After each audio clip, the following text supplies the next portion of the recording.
2, Bobby, had escaped long before Kim, joining the army in a desperate attempt to get out of Dodge. He'd thrived in the military, entering the special forces and rising through the ranks. Speaking of godforsaken hellholes, Bobby had seen quite a few. He was probably stuck in one right now. Kim's estimation of which family members were present proved correct when she glanced at the porch. Brothers 1, 4, and 5 leaned on the railing and smirked as she fought her way out of the car. Jabbing a fire engine red spike heel at the nearest dancing Dalmatian, she waved her purse at another and ordered, "Get!" While Dalmatians were known for their polite and aloof manner with strangers, once they recognized a friend, they could be as welcoming as any puppy.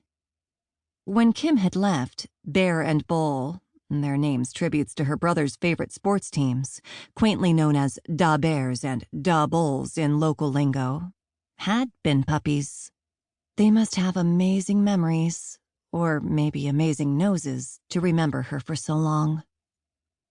At any rate, her attempts to disperse the dogs only caused them to prance faster, wiggle harder, jump higher. Her brothers laughed. 8 years hadn't changed them. They'd never been much good for anything beyond torment. She made the mistake of glowering at the men and taking her attention off the dogs. Bear promptly placed his manure-encrusted paws on her shoulders.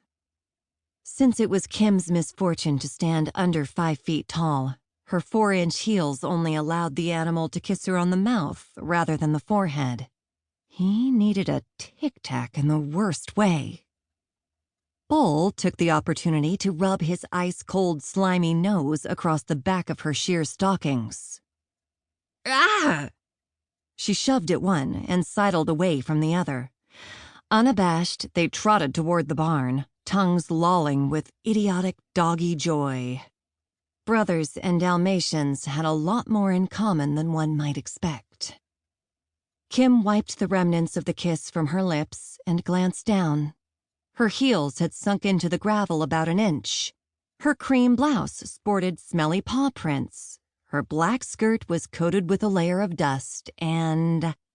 She wrenched her neck and stared at the back of her legs. Yep, there was dog drool running down her calves. She must be home.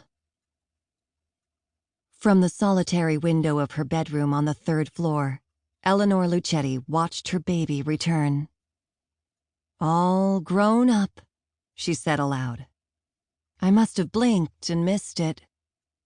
No one was in the room, but that no longer bothered Eleanor.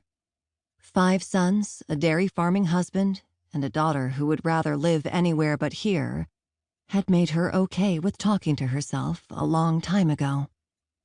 If she didn't, she might go hours, maybe days, without decent conversation. Eleanor turned away from the window. Where had she gone wrong? Shaking her head, she continued to sort the socks spread across the bed. How many mothers had asked themselves the same question since time began? Had any discovered the answer? Not likely.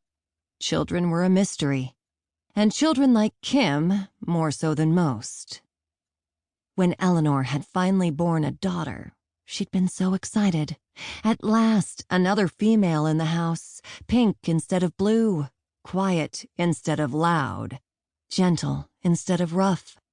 She'd envisioned cuddles, giggles, shared joys, dreams, and memories, a fellow cohort in the all-male, testosterone-humming Luchetti household.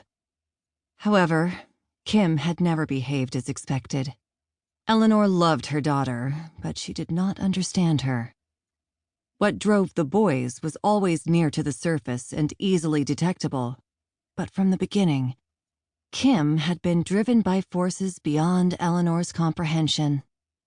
Her brilliant mind, lofty ambitions, and restless nature had proved too much for her own or anyone else's good. John had said that their daughter had her own drummer, and Eleanor hers. The two of them should accept that and move on. Kim had moved on, right out of the house, the state,